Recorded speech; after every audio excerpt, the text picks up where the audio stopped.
هكذا إذن الأرقام تؤكد تفوق الجزائر على مستوى الاستحواذ، الفرص، التسديدات، الركنيات، التمريرات، في كل شيء تقريبا كان منتخب الجزائر الطرف الأفضل في مباراة نظيفة كما تشاهدون، فقط ببطاقتين صفراوين واحدة لكل منتخب، 3 أهداف.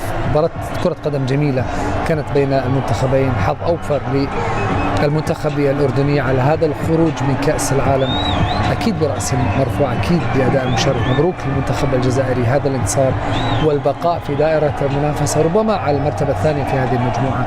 الآن منتخب الأرجنتين أصبح في الصدارة ب6 نقاط، بانتظار لقاء بين منتخبي النمسا والجزائر. الأرجنتين ضمنت رسميا بهذه النتيجة التأهل إلى الدور المقبل من هذه المجموعة، بل حتى في المرتبة الأولى، حتى لو خسرت الأرجنتين في المباراة الأخيرة مع الأردن وفاز أي منتخب على الآخر بين النمسا والجزائر، ستبقى الأرجنتين في صدارة هذه المجموعة بسبب أفضلية المواجهات المباشرة بينها وبين النمسا وكذلك الجزائر. إذا رسميا الأرجنتين مرتبة أولى في هذه المجموعة، لتضاف إلى منتخبات أخرى تأهلت بشكل رسمي، هي المكسيك، الولايات المتحدة الأمريكية، ألمانيا، فرنسا وكذلك النرويج.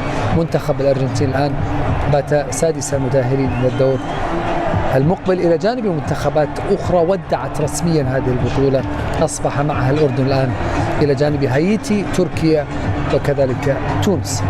حديثنا مشاهدينا الأعزاء عن أبرز ما جاء في هذه القمة مع محللي بي إن سبورت سيكون بعد فاصل قصير، نعود بعده بإذن الله تعالى.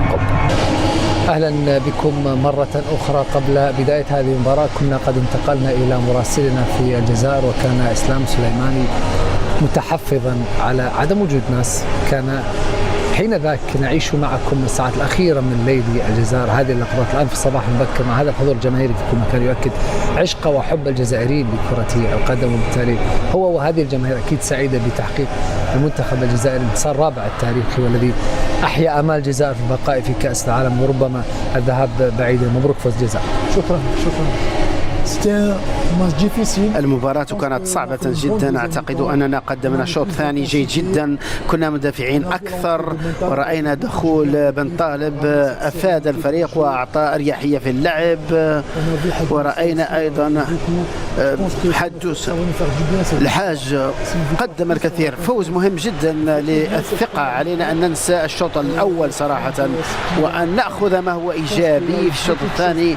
هناك الكثير من الأمور الإيجابية كما كانت هناك بعض السلبيات، فالمباراة تبقى 3 نقاط مهمة جدا، وما زلنا أحياء في بحظوظنا للتأهل. علينا الآن أن نتحضر بطريقة جيدة جدا للمباراة القادمة، ستكون صعبة جدا ضد النمسا لأنه فريق منظم بشكل جيد، ورأينا كيف أنه إذا كان لديك التعامل الصحيح مع المباراة فيمكن أن تسجل وتفوز، لأنه في بعض الأحيان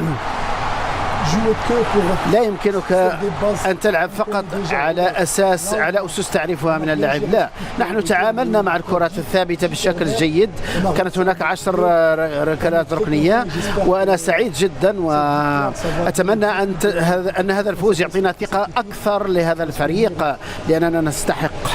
الجزائري في المونديال 2010 بجيل مختلف، كان في حليش، صيفي، بولحي، اسماء كثيره مختلفه تأهلت بصعوبه. اتذكر مباراه تاريخيه فاصله في السودان مع منتخب مصر، هذا جيل مغاير، لكن هذا الجيل في الكثير من المواهب يلعبون في افضل الانديه على المستوى الاوروبي، واعتقد بشكل عام انك استمتعت بهذه المباراه في كاس العالم. بصراحة استمتعت بمشاهدة هذه المباراة. عجبني الأداء من المنتخب الأردني والمنتخب الجزائري، رأينا رغبة جامحة، رأينا إرادة كبيرة من كل اللاعبين، رأينا رغبة في تشريف القميص الذي يرتديه اللاعب. في الجزء الأول المنتخب الأردني استطاع أن يلعب على الهجمات المرتدة وسجل هدفا، أما الشوط الثاني فقد كان شوط الكرات الثابتة، والكرات الثابتة كانت السلاح المستخدم من الجزائريين طبعا. وفي هكذا مباراة جميلة كان من أهمية بمكان اللعب على الكرات الثابتة. منتخب الأردن كان مثاليا في كل شيء اليوم كابتن عبد الله إلا الكرات الثابتة. نعم، أول شيء مبروك الكابتن إسلام ومبروك للجزائر، استحقوا الصراحة الفوز. والله اليوم أنا حزين الصراحة على النتيجة. المنتخب أدى للدقيقة 70، ولكن انك تخسر بركلتين ركنيات فهذا الشيء المحزن والصعب الصراحه. اللاعبين قاتلوا بالملعب تكتيكيا للدقيقه 70 يعني عفوا للدقيقه 69 قبل يسجل هدف التعادل، يعني كان في نديه وكان في روح بالملعب وكان في هجمات وتحولات للمنتخب الاردني. ولكن يعني اليوم المنتخب الجزائري من دقيقه تقريبا 60 سيطر على منطقه الوسط. الان بادر وجازف صح، سيطر على منطقه الوسط واستحوذ الكره وكان في يعني يشكل خطوره واخذ اكثر من ركنه ركنيه، يعني تقريبا 7 أو 8 ركنيات، سجل منها هدفين، هدف التعادل وهدف الفوز. ولكن الان انا دوري كمدرب انا لازم يكون عندي اسلوب ثاني باللعب. اليوم انا كنت متقدم دقيقه 69، شفت منطقه الوسط سيطر عليها المنتخب الجزائري، اغير اسلوبي مثلا من 4-1-4-1 العب لاعب ارتكاز رقم 6 يكون ليبرو على لاعبين الوسط. المشكله ان احنا مشكلتنا بالمنتخب الاردني الكابتن جمال اسلوب واحد فقط لا غير، اللي هو 5-4-1 3-4-3 تحول هجومي. الان انت كنت متاخر، ممكن اسحب لاعب مدافع من الثلاث قلوب، ممكن ازيد من النص، ممكن ازيد لاعب مهاجم. فالاسلوب واحد الصراحه ما بفيدك طول المباراه، بحاجه الى سيناريوهات، بحاجه لاساليب بالمباراه. على كل يعني نشكر اللاعبين، نشكر الجهاز الفني، نشكر المنتخب. الصراحه يعني حضور كان يعني احنا راضيين عنه. نتائج يعني الصراحه اللي اليوم يعني المفروض يعني التعادل ممكن يكون عادل، ولكن اجتهد المنتخب الجزائري.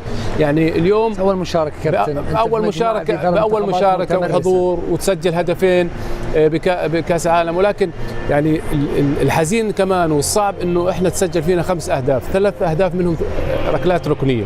اذا في ضعف عندنا، هذا الشيء المفروض انه احنا قدرنا انه نصلح هذا الخطا. ولكن بالمجمل الله يعطيهم العافيه ما قصروا.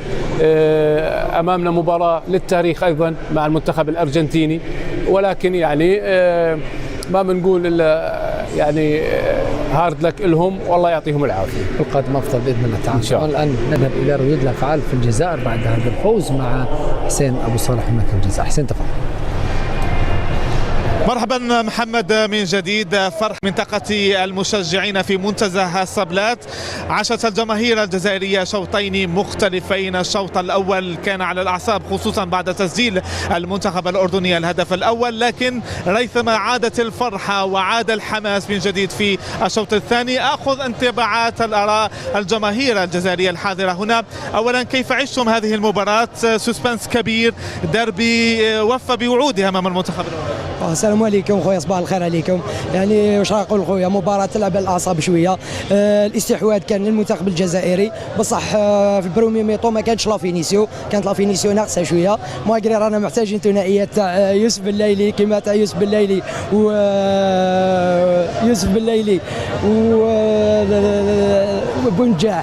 بونجاح خاصين ثنائيات كيما هذوك. يعني جار ميطود دوزيام، الهدف الاول غير اجواء المباراه والحمد لله.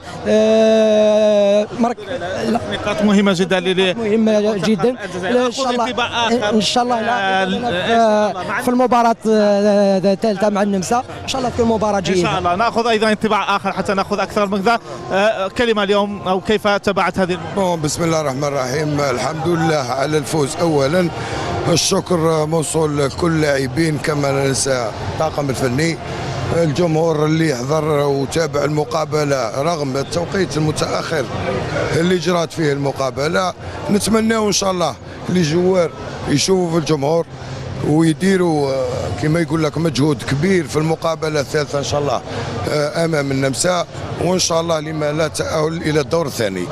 مهمة تنتظر المنتخب امام النمسا بعد اليوم المباراة 3 نقاط امام الأردن. ان شاء الله يا ربي نربحوا من النمسا ان شاء الله يا ربي. وتدري فيفا جيري. نعم، اذا كما ترى هذه اذا اراء الجماهير الجزائرية عقب فوز المنتخب الجزائري اليوم امام المنتخب الأردني.